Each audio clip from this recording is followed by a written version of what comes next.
गुलमर्ग में आयोजित खेलो India winter games के छठे एडिशन में इंडियन आर्मी ने शानदार प्रदर्शन करते हुए सबसे ज्यादा मेडल अपने नाम किए।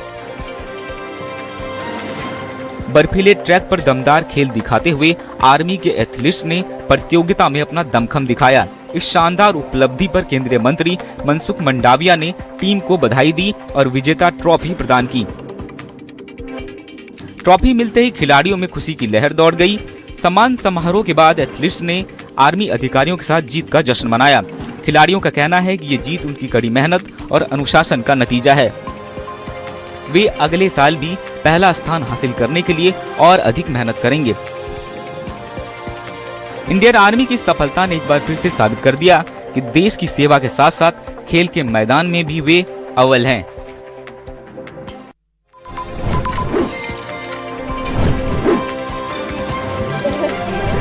गुलमर्ग के टूरिस्ट डेस्टिनेशन पर हुए खेलो इंडिया विंटर गेम्स में देश भर के एथलीटों ने शानदार परफॉर्मेंस दी। रिलायंस फाउंडेशन के सपोर्ट में हिस्सा लेने वाली 6 टैलेंटेड महिला एथलीटों ने न सिर्फ पक्के इरादे से मुकाबला किया बल्कि अपनी काबिलियत साबित करते हुए कई मेडल भी जीते। इनमें भवानी ने 1 गोल्ड मेडल और 2 ब्रॉन्ज मेडल जीते। जिया ने एल्पाइन स्कीइंग में 2 ब्रॉन्ज मेडल जीते, जबकि काम्या कार्तिका ने स्की माउंटेनियरिंग में गोल्ड मेडल जीता। ये एथलीट हिमाचल प्रदेश, जम्मू और कश्मीर, लद्दाख, महाराष्ट्र, कर्नाटक और उत्तराखंड समेत अलग अलग राज्यों से थी। खराब मौसम और कड़े मुकाबले के बावजूद उन्होंने कमाल की हिम्मत और पक्के इरादे का परिचय दिया। उनकी सफलता न सिर्फ उनके परिवारों के लिए बल्कि उनके राज्यों, रिलायंस फाउंडेशन और उनकी कोचिंग टीमों के लिए भी गर्व की बात बन गई। रिलायंस फाउंडेशन ने एथलीटों को ट्रेनिंग, मॉडर्न सुविधाएं और फाइनेंशियल मदद दी, जिससे वे नेशनल और इंटरनेशनल लेवल पर अपना टैलेंट दिखा सकें।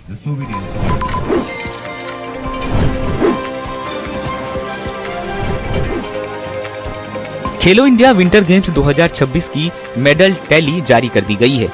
23 से 26 फरवरी तक जम्मू और कश्मीर में आयोजित इस राष्ट्रीय प्रतियोगिता में देश भर की टीमों ने शानदार प्रदर्शन किया और बर्फीले मैदान पर अपना दमखम दिखाया। मेडल तालिका में भारतीय सेना ने पहला स्थान हासिल किया। आर्मी ने 9 स्वर्ण, 6 रजत और 8 कांस्य पदकों सहित कुल 23 मेडल जीतकर प्रतियोगिता में अपना दमखम दिखाया। दूसरे स्थान पर हिमाचल प्रदेश रहा, जिसने 6 स्वर्ण, 7 रजत और 1 कांस्य सहित कुल 14 पदक अपने नाम किए। वहीं तीसरे स्थान पर हरियाणा की टीम रही, जिसने 4 स्वर्ण, 1 रजत और 2 कांस्य के साथ कुल 7 पदक हासिल किए। 4 दिनों तक चले इस खेल महाकुंभ में खिलाड़ियों ने कठिन मौसम और कड़ी प्रतिस्पर्धा के बीच बेहतरीन खेल का प्रदर्शन किया, जिससे विंटर स्पोर्ट्स को देश में नई पहचान और बढ़ावा मिला है।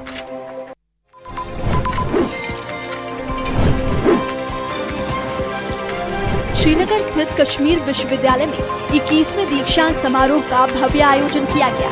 कार्यक्रम में भारत के उपराष्ट्रपति सीपी राधाकृष्णन ने मुख्य अतिथि के रूप में शामिल हुए और मेधावी विद्यार्थियों को डिग्रियां प्रदान की। समारोह में जम्मू कश्मीर के उपराज्यपाल मनोज सिन्हा और मुख्यमंत्री उमर अब्दुल्ला भी उपस्थित रहे। इस समारोह में कुल 59,568 डिग्रियां प्रदान की गयी, जिनमें 620 पीएचडी उपाधियां शामिल हैं। पीएचडी शोधार्थियों और अन्य विद्यार्थियों को मंच पर सम्मानित किया गया।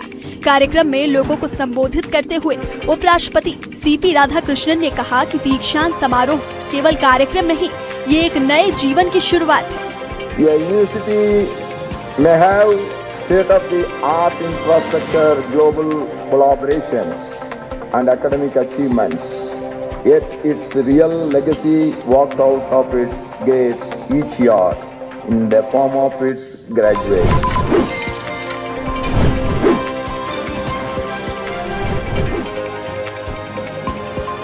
कश्मीर में हस्तशिल्प और हथकरघा उद्योग को नई रफ्तार देने के लिए सरकार ने एक बड़ा और अहम फैसला लिया है।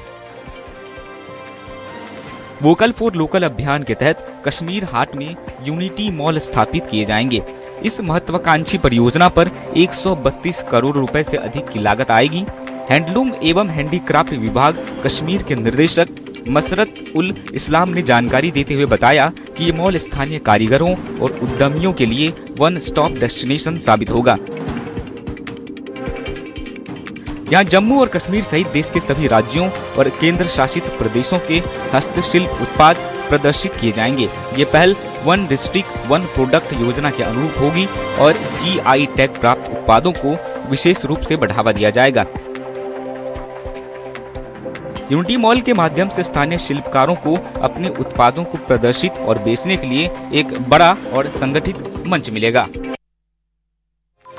सरकार का मानना है कि कश्मीर की वादियां इन दिनों एक अजीब सी खामोशी में लिपटी हैं। पेड़ों पर खिले बादाम के नाजुक फूल देखने में जितने खूबसूरत लगते हैं, उतनी ही गहरी चिंता अपने साथ लेकर आए हैं। घाटी के अलग अलग इलाकों में बादाम और अन्य फलों के पेड़ों पर इस बार फूल सामान्य समय से पहले ही खिल उठे हैं। जहां आमतौर पर बसंत की दस्तक तय समय पर होती थी, वहीं इस साल मौसम ने मानो अपनी घड़ी आगे बढ़ा दी हो। विशेषज्ञों का मानना है कि तापमान में लगातार हो रही बढ़ोतरी इस बदलाव की बड़ी वजह है। कृषि वैज्ञानिक के अनुसार जलवायु परिवर्तन के चलते मौसम का प्राकृतिक संतुलन प्रभावित हो रहा है। सर्दियों की अवधि घट रही है और तापमान में उतार चढ़ाव पहले की तुलना में अधिक नियमित हो गया है। इसका सीधा असर बागवानी पर पड़ रहा है, जो कश्मीर की अर्थव्यवस्था की रीढ़ मानी जाती थी।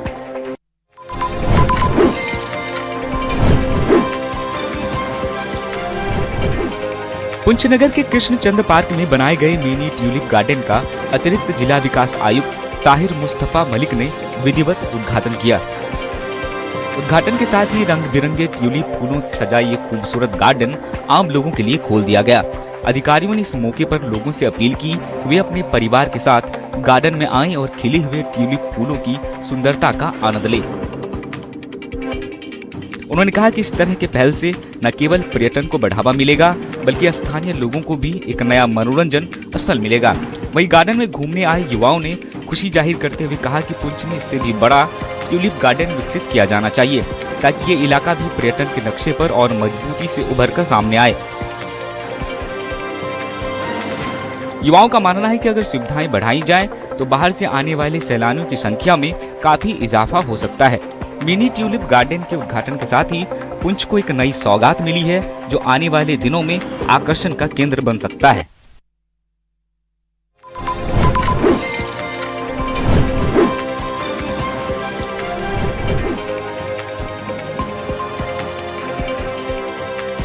पामपोरा के खरियो इलाके के 18 वर्षीय प्रतिभाशाली युवती अर्तिका महाराज अपनी हिम्मत और पक्के इरादे के दम पर साहित्य की दुनिया में खास पहचान बना रही है। शारीरिक रूप से विशेष होने के बावजूद अर्तिका ने यह साबित कर दिया कि अगर इरादे मजबूत हों तो कोई भी मुश्किल रास्ता नहीं रोक सकती। कम उम्र में ही 3 किताबें लिखकर अर्तिका ने अपनी असाधारण प्रतिभा का परिचय दिया है। उनकी लेखनी में गहराई, गंभीरता और एक स्पष्ट मकसद झलकता है। वे अपने शब्दों के जरिए पाठकों तक उम्मीद, सकारात्मक सोच और आत्मविश्वास का संदेश पहुंचाती है। अर्तिका की कहानी सिर्फ साहित्यिक उपलब्धि नहीं, बल्कि हौसले और संघर्ष की मिसाल भी है। उनकी सफलता न केवल उनके परिवार और क्षेत्र के लिए गर्व की बात है, बल्कि उन सभी के लिए प्रेरणा है जो चुनौतियों के बावजूद अपने सपनों को साकार करना चाहते हैं। बुधवार सुबह 9 बजे दिल्ली पुलिस की टीम 4 गाड़ियों में शिमला से करीब 120 किलोमीटर दूर रोहड़ू पहुंची। चिरकाऊ क्षेत्र के एक रिजॉर्ट से 3 कांग्रेस कार्यकर्ताओं को गिरफ्तार किया गया। आरोप था AI समिट हंगामे में भूमिका का। गिरफ्तारी होते ही खबर आग की तरह फैली और माहौल गर्मा गया। गिरफ्तारी की सूचना मिलते ही हिमाचल प्रदेश पुलिस हरकत में आई। शिमला, शोघी और सोलन के धनपुर में 3-3 नाके लगा दिए गए। दिल्ली पुलिस की गाड़ियां रोकी गई।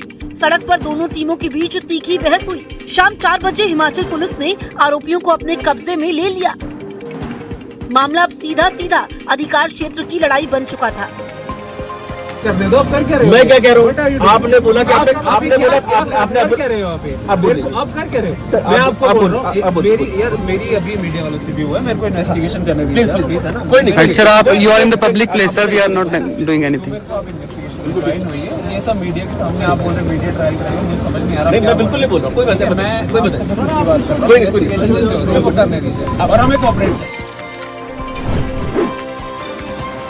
कहाँ चलते अंदर आना दिखलान दे नहीं खोल ना तुम।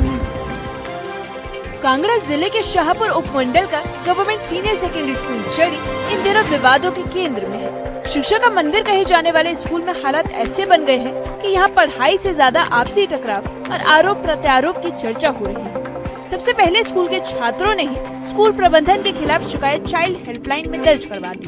बच्चों की शिकायतें स्कूल की चारदीवारी से निकलकर सीधे अधिकारियों तक पहुंची, जिसके बाद विभागीय जांच शुरू हो गई। यहाँ के छात्रों ने जो है शिकायत कर दी है अपने स्कूल प्रबंधन के खिलाफ चाइल्ड हेल्पलाइन में, और बकायदा शिक्षा विभाग की ओर से यहाँ पर टीम भेजी गई थी। पूरे स्टाफ से इंक्वायरी की गई है, पूछताछ की गई है, बच्चों से पूछताछ की गई है कि आखिरकार ऐसा क्या हुआ कि बच्चों को जो है चाइल्ड हेल्पलाइन में जो है कॉल करनी पड़ गई। और बकायदा चाइल्ड हेल्पलाइन की ओर से भी यहाँ पर जो है टीमें पहुंची हुई थी, उनकी ओर से भी यहाँ पर इंक्वायरी की गई है, जांच की गई है। अब उस जांच में क्या कुछ है ये तो बाद में पता चलेगा।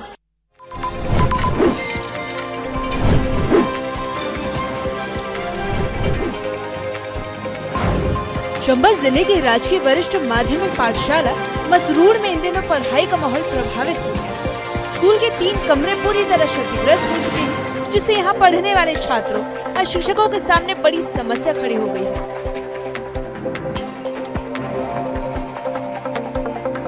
भवन की हालत ऐसी हो चुकी है, उसमें बैठना भी खतरे से खाली नहीं। स्कूल प्रशासन ने सुरक्षा को ध्यान में रखते हुए इन कमरों में कक्षाएं लगाना बंद कर दिया है। भवन की खराब स्थिति को देखते हुए शिक्षा विभाग ने भी कार्रवाई करते हुए इन कमरों को अनसेफ घोषित कर दिया है। जांच के दौरान पाया गया कि कमरे जर्जर हालत में हैं और किसी भी समय बड़ा हादसा हो सकता है। इस कारण स्कूल प्रशासन ने एहतियात के तौर पर इन कमरों को बंद कर दिया है। अभी ये बहुत सालों से हमारे जो 3 कमरे हैं, 6ठी, 7वीं और 8वीं, ये असुरक्षित घोषित हो गए हैं। वहाँ पर हम बच्चों को नहीं बिठा सकते हैं।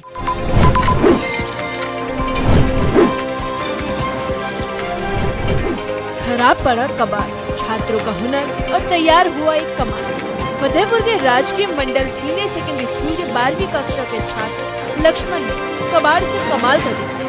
लक्ष्मण ने पुराने वाहनों के पार्ट्स और बेकार पड़ी धातु सामग्री का इस्तेमाल कर ट्रैक्टर जैसा दिखने वाला एक अनोखा वर्किंग मॉडल तैयार किया। ऑटोमोबाइल विषय के विद्यार्थी लक्ष्मण ने इस मॉडल को तैयार करने के लिए पुराने इंजन पार्ट्स, अनुपयोगी ऑटो पार्ट्स और कबाड़ में पड़ी सामग्री को इकट्ठा किया। इसके बाद अपनी तकनीकी समझ और मेहनत के दम पर उन्होंने इन सभी हिस्सों को जोड़कर एक नई संरचना तैयार की, और वहीं सीमित संसाधनों के बावजूद तैयार किया ये मॉडल वेस्ट टू बेस्ट की शानदार मिसाल बनकर सामने आया है। इस मॉडल की खास बात यह है कि पेट्रोल से संचालित होता है और ट्रैक्टर की तरह चलता है। मॉडल को तैयार करने में काफी समय और मेहनत लगी है, लेकिन लक्ष्मण ने हार नहीं मानी और लगातार प्रयोग करते रहे। आखिरकार उनकी मेहनत रंग लाई और एक ऐसा मॉडल तैयार हुआ जिसने स्कूल और क्षेत्र के लोगों का ध्यान अपनी ओर खींच लिया।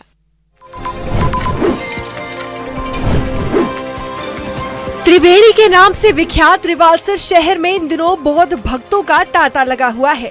ये सभी लोग यहाँ गुरु पद्म संभव के जन्मदिन को मनाने आए हैं। बौद्ध धर्म में रिवाल्सर को गुरु पद्म संभव की जन्मभूमि माना गया है। बताया जाता है कि 8वीं शताब्दी में वे यहीं पर अवतरित हुए थे। यही कारण है कि उनके जन्मदिन पर यहाँ चेष्टू मेला मनाया जाता है।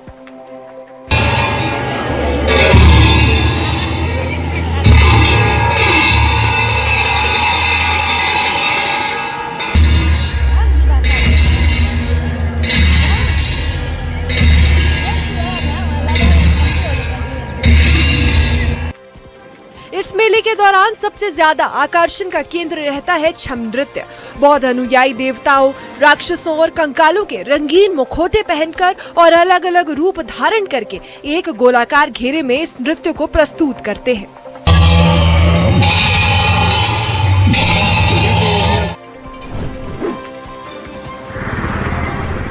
मंडी पठानकोट नेशनल हाईवे पर एक सरकारी अनाज से भरा ट्रक अनियंत्रित होकर पलट गया। तस्वीरों में देखा जा सकता है कि हाईवे के बगल में बने एक मकान के गेट के पास ट्रक पलटा हुआ है। वहीं हादसे में ट्रक चालक को गंभीर चोटें आई हैं। इसे स्थानीय लोगों की मदद से उपचार के लिए अस्पताल में भर्ती कराया गया।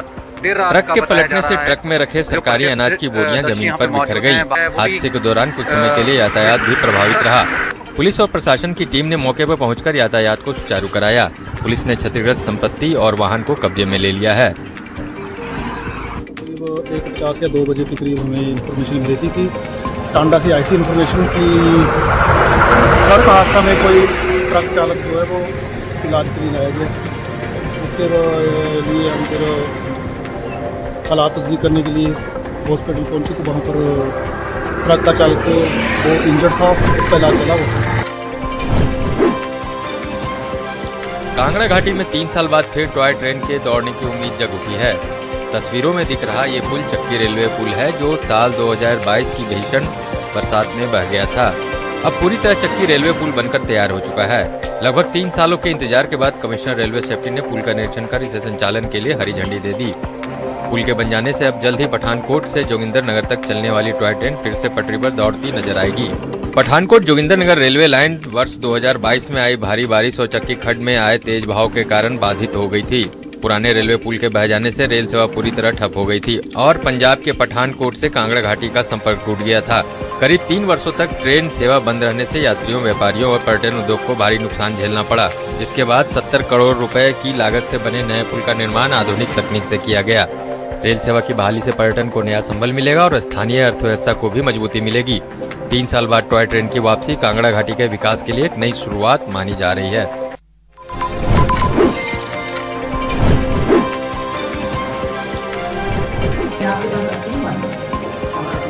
सोलन में 5 दिवसीय ECCE प्रशिक्षण शिविर का शुभारंभ हो गया। इस प्रशिक्षण शिविर का आयोजन जिला परिषद बैठक हॉल में किया गया है। प्रशिक्षण कार्यक्रम में सोलन जिला ब्लॉक के 50 प्राथमिक विद्यालयों से एक शिक्षक शिरकत कर रहे हैं। ये सभी शिक्षक नर्सरी, केजी और अपर केजी कक्षाओं के बच्चों को पढ़ाते हैं। प्रशिक्षण के दौरान बच्चों को सर्वांगीण विकास के 5 प्रमुख बातों पर ध्यान दिया गया है। बच्चों के शारीरिक, भावनात्मक स्वास्थ्य और खुशहाल शिक्षण के लिए शिविर में कई प्रकार के खिलौने भी रखे गए हैं जो काफी आकर्षक दिख रहे हैं। शिक्षण पद्धति के माध्यम से शिक्षकों को व्यावहारिक रूप से प्रशिक्षित किया जा रहा है ताकि वे कक्षा में बच्चों के साथ बेहतर तालमेल स्थापित कर सकें। राज्य और केंद्र सरकार के सहयोग से ऐसे कार्यक्रम समय समय पर आयोजित किए जाते हैं ताकि छोटे छात्रों को गुणवत्तापूर्ण शिक्षा और बेहतर देखभाल मिल सके।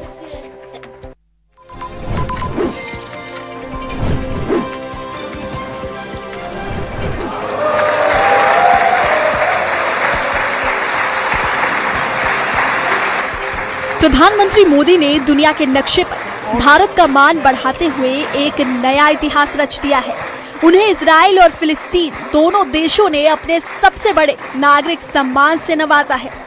इजराइल की संसद नेसेट ने तो अपनी बरसों पुरानी परंपरा को तोड़ते हुए प्रधानमंत्री मोदी को speaker of the Knesset medal देकर सबको हैरान कर दिया। खास बात यह है कि ये पदक आज तक किसी भी विदेशी नेता को नहीं दिया गया था। इस बड़े सम्मान को पाने वाले प्रधानमंत्री मोदी दुनिया के पहले अंतर्राष्ट्रीय नेता बन गए हैं। भारत के बढ़ते प्रभाव की ये खबर आज पूरी दुनिया में चर्चा का विषय बनी हुई है।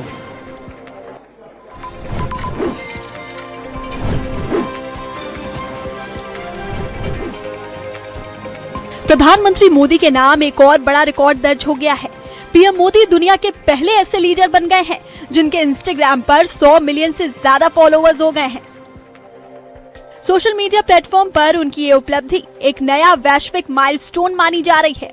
दुनिया के किसी भी राष्ट्राध्यक्ष या राजनीतिक नेता के फॉलोअर्स इस आंकड़े तक नहीं पहुंचे हैं। इंस्टाग्राम पर उनकी बढ़ती लोकप्रियता को लोग उनके लगातार कनेक्टिविटी और जन भागीदारी वाले मॉडल से जोड़कर देख रहे हैं। फिलहाल इंस्टाग्राम पर ट्रंप को 43.2 मिलियन लोग फॉलो करते हैं। उनके बाद जेलेंस्की को 16.1 मिलियन लोग फॉलो करते हैं। इंडोनेशिया के राष्ट्रपति प्रोवोवो सुबियांतो को 15 मिलियन लोग फॉलो करते हैं और ब्राजील के राष्ट्रपति लूला दा सिल्वा को 14.4 मिलियन लोग फॉलो करते हैं। और इन सबसे आगे प्रधानमंत्री मोदी, जिन्हें दुनिया भर के 100 मिलियन से ज्यादा लोग फॉलो करते हैं।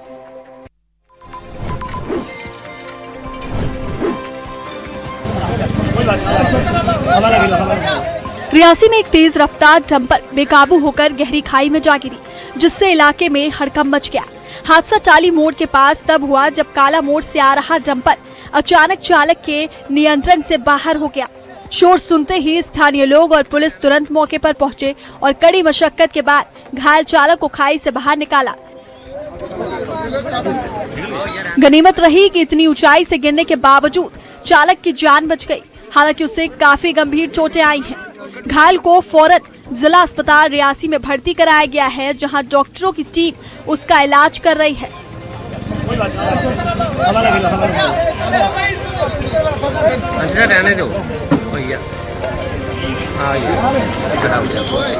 पुलिस ने अब इस मामले को दर्ज कर लिया है और हादसे की असली वजह का पता लगाने में जुट गई है।